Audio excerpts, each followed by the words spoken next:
I think the last place anybody might have expected to end up in Port-au-Prince 5 years after the earthquake is a tent city.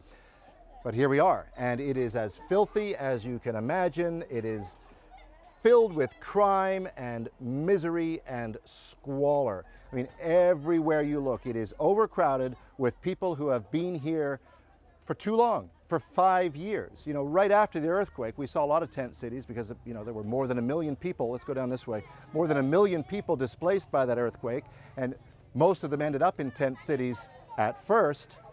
Most have moved out, some to slightly better accommodations, some to not so much better, but at least better than a tent city.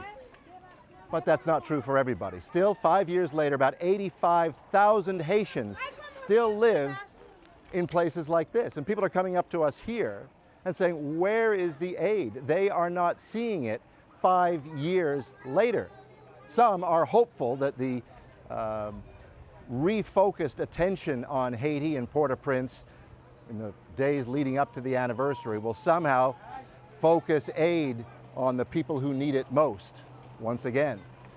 But, having walked through this tent city today and talked to people who've lived here for 5 years now, hopes for a renewed focus on aid here are not high.